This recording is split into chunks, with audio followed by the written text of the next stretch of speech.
I am here to speak to you about extraordinary leadership, creating a culture by replacing fear with trust and compassion. And what I want to talk about is you can't have extraordinary care without extraordinary leadership, and that starts with you. But I want to first, it's not up there.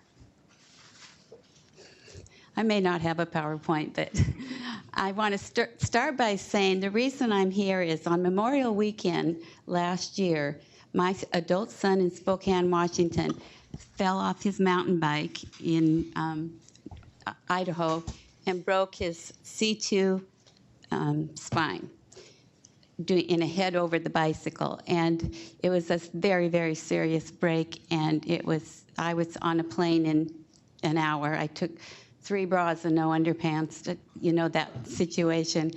And there were 5 or 6 surgeons in Spokane who worked with him, and he was in the hospital for 2.5 weeks, and after a lot of determination, they decided to put a halo on his head rather than surgery, even though he had 2 very severe breaks in the C2.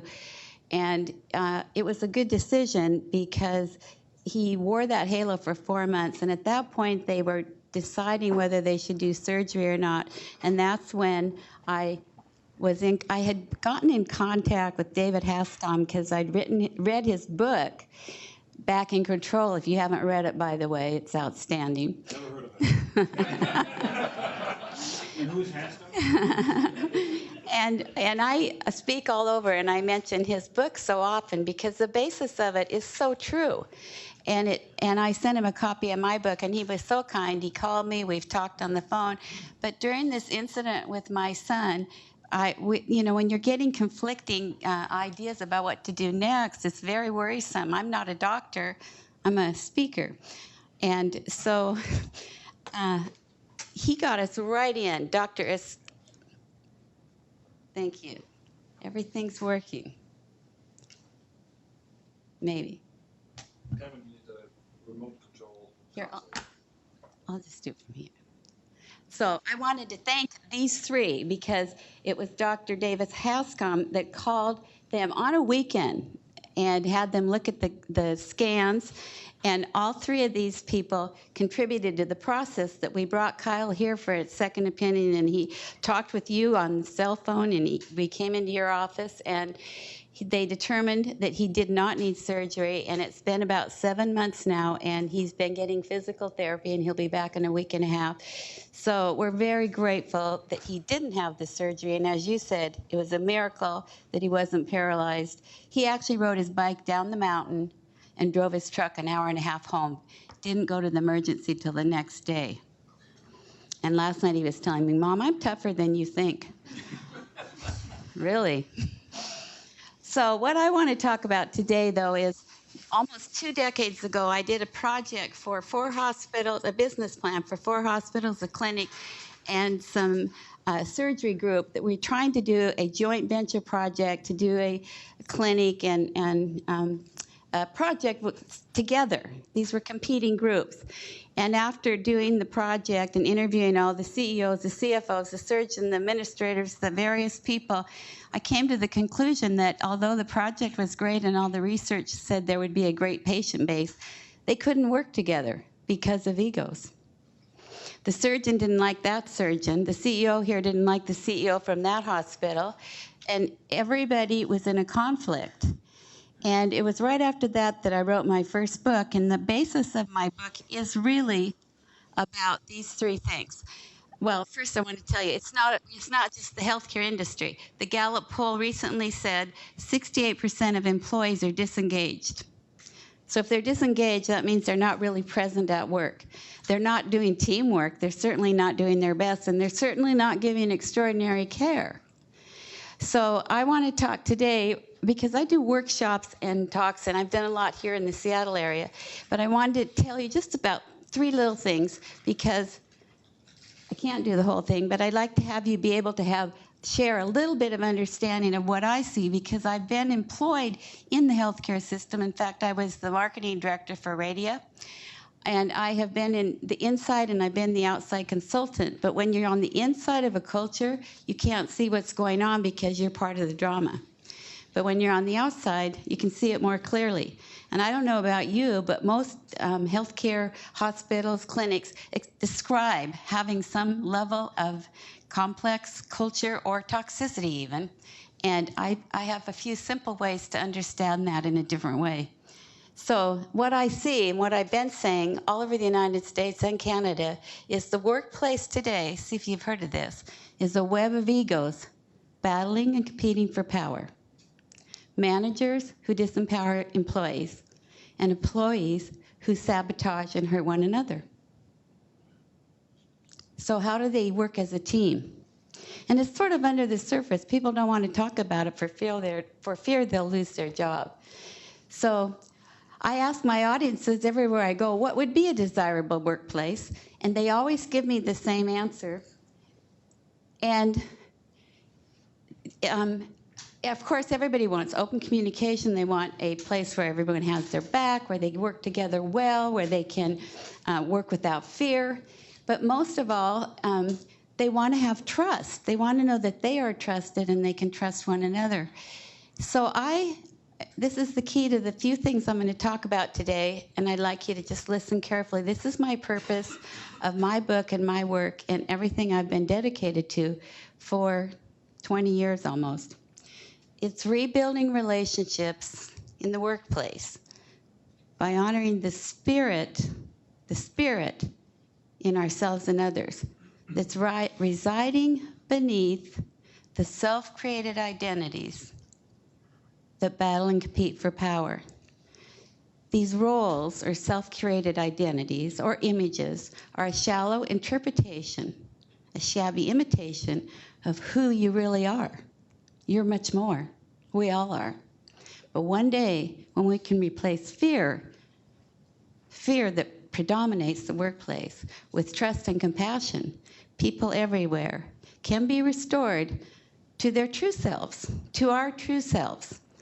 And then people can be restored to their inner spiritual greatness and come together and really work together and create a wonderful workplace culture. So that sounds like a great idea. How do you do it?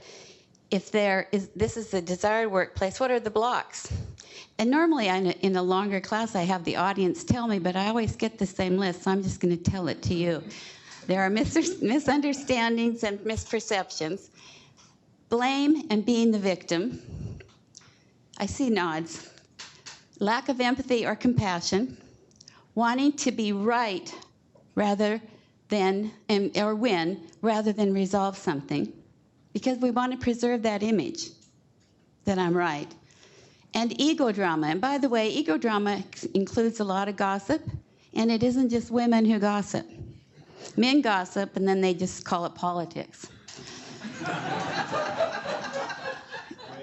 But most of all, the workplace is filled with fear. And it isn't just at the lowest levels, from the top down. Everyone's afraid, and I'm going to explain what they're afraid of. But here are the traits of truly great leaders, and I normally ask you to list a lot of leaders throughout time, and I'm just going to list the traits, the basic traits, and there are more, but these are some of the key traits that truly great leaders have in every industry and nation. They have the courage to look within, or what you can call self-reflection. And the current language that you may have been hearing, they call that emotional intelligence, which they now know is more important than IQ. Daniel Goleman asked an audience of 100 people that were CEOs, how many of you were the valedictorian or the smartest person in your class? Out of that 100 people, how many do you think raised their hand? 3. So same idea.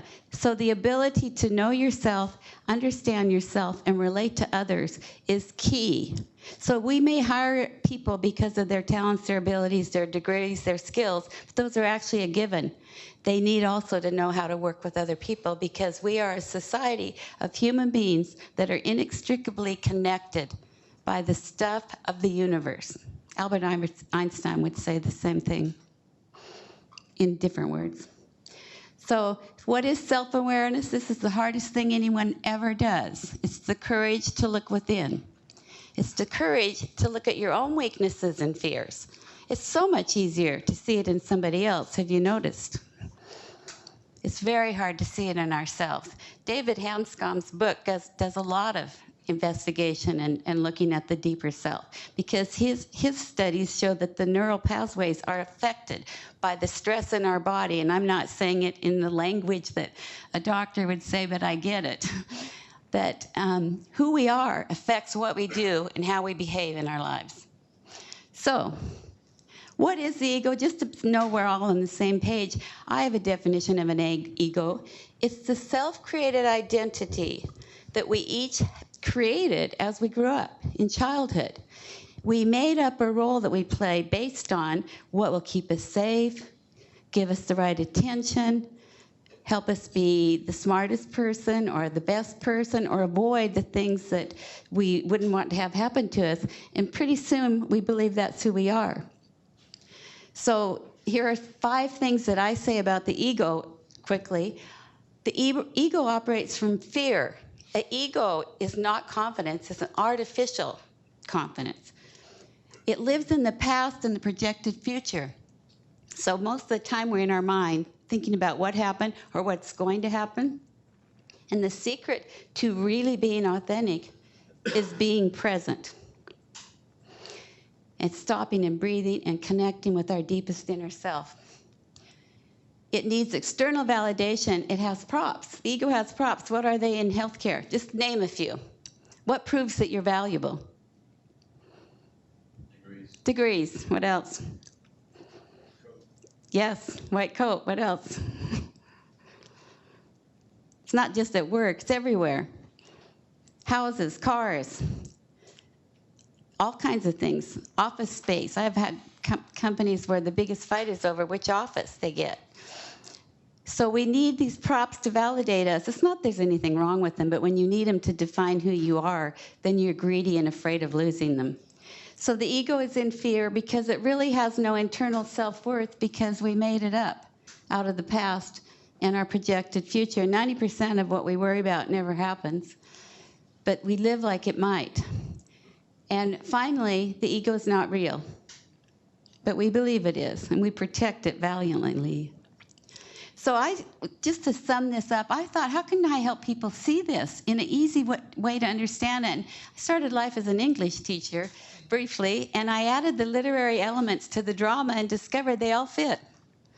There's a star, there's a theme, there's a director. You're the director, by the way. There are motives, there's plots, there's conspiracy, and there's an enemy. But that changes depending on who you are. And all the parts of the literary elements are in your drama, our drama. So the ego is actually on a stage every day and goes to work. And it's a false identity. And it's not a bad identity. You need it. It's part of you, but it's not all of you.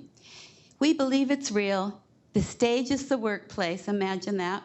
And the drama is ongoing. Has anyone seen a drama in their workplace?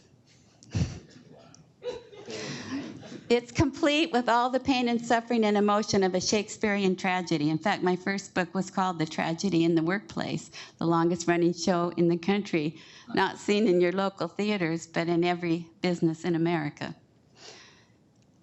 But it's gotten worse. So, quick question, who's the star of your drama?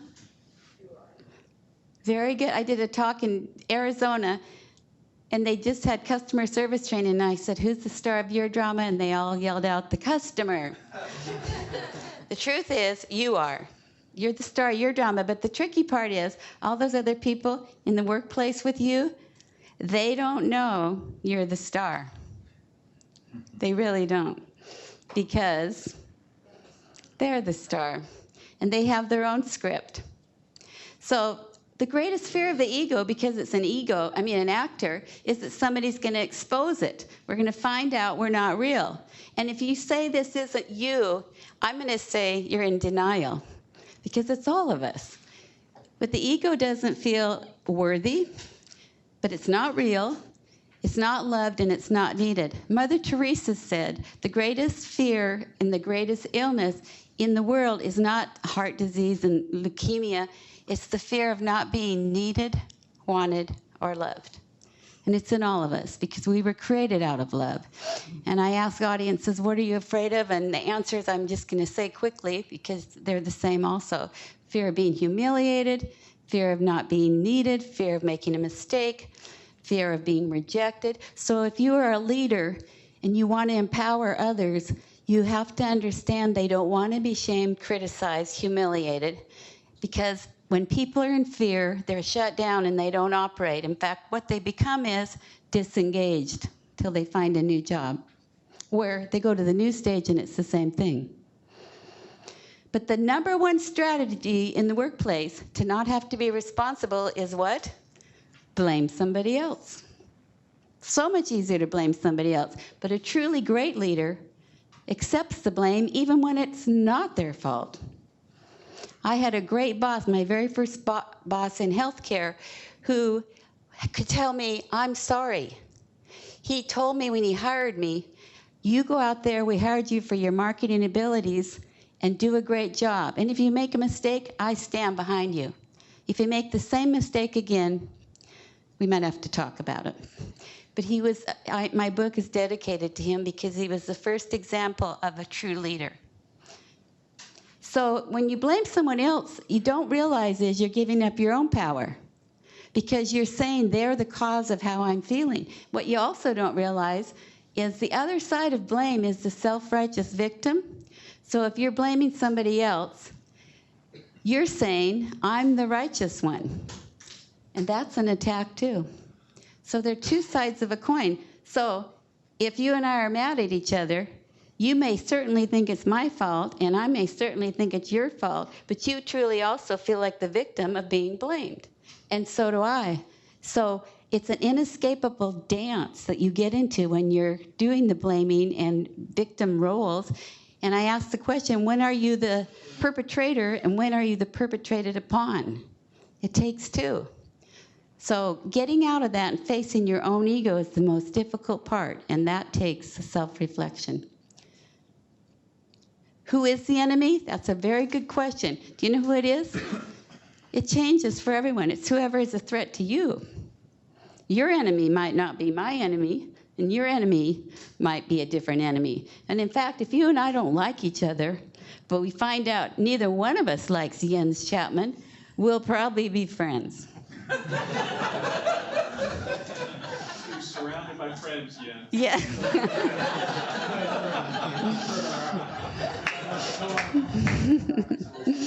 And it started, in case you haven't noticed, in junior high you did this. We all do this. But what's scarier is we do it as nations. We do it worldwide. The ego can be a collective ego. What the important thing to understand about our enemy is the enemy is a gift because they are showing us our weakness or our fear. Because you wouldn't get hooked into blaming or mad at somebody if you didn't care. It's because they're insulting something in you. So I'm going to ask you to do this quick exercise. It's a mental one. You don't have to say a word. You don't have to raise your hand. And I want you to think about the last time you were in a conflict. Think about it. The right one came to your mind. And if you say you didn't have a conflict, again, you're in denial. Okay. I want you to now think, what was the fear triggered in you? You might say, well, I was mad. It wasn't fair. They did it wrong. They weren't expecting this. I was expecting that. All of those are just the symptoms. What was the fear beneath your reaction? And when you can get to the core of that, you can quit covering it up. It's the covering up that is causing all the pain. And if you can do that, it will profoundly change your life. It'll change your relationships with your spouse, with your family, with your coworkers, with your colleagues. It'll be life-changing. I can tell that the time is getting low, so the secret to all of this is identifying the hook that causes you to be in the drama and unravel it by becoming present and owning your own inner self. Be willing to listen. Be willing to say you're sorry. And if you come from the right action like that, your leadership skills, you won't have to wonder what to do, because when you are being what I call being love, you actually have great leadership skills. They're already within you. These are some comparisons, but I want to end with a story to show you what I'm talking about being love, being a part of the universe. Understanding we were all created equal is much bigger than just the workplace, but if we want to heal the workplace, it starts with each one of us, but it extends out to the world, and I like to end on this note. My dad was a bomber pilot in World War II. That's him, the one with the hat. Lieutenant Daniel Gates. He flew a B-17, and he was shot down flying over Germany, over near Berlin. He was captured. They had to bail out of their plane. He was captured. By the way, his descent was German. He was captured. His co-pilot was killed. His gunner had his leg broken badly. My dad had to give him, I forget what it was they carried. And they did save his leg, and they were all put in Stalag Luft 1, a POW camp in Germany, where he stayed for 9 months. Now, while you're in there for 9 months, you don't know you're going to get out in 9 months. So it could be endless. In fact, they told him they were going to kill him in a fortnight, and he wasn't sure how long a fortnight was. But ultimately, one day, after losing 70 pounds, after being covered in lice, feet frozen, he woke up at dawn because he heard someone singing the American national anthem, which was punishable by death in a POW camp. And he stood up and listened, and now he heard 100 voices. And now he heard 1,000. And by the time the song was over, 8,000 POWs were singing the American national anthem. The Germans had left post, and the Russians had arrived to liberate the prisoners and take them home. Egos and the inhumanity of each of us that's in our heart at any level, anywhere, impacts the entire universe. And what's going on in our world has to start with each one of us. The Russians came and liberated them. Our then ally, currently the enemy changes. So the true message I'm trying to say is be the change and start right here. If we want world peace, it's not going to occur because we're running all over the country. It's starting where we are with compassion and trust and being kind to our colleagues, and ultimately that affects the patients. So there's a lot more that I do in workshops. I'm so happy I had a chance to talk to all of you. I hope that you had an insight or two. And I'm always available for talks and workshops. And I really appreciate you being here today. Thank you.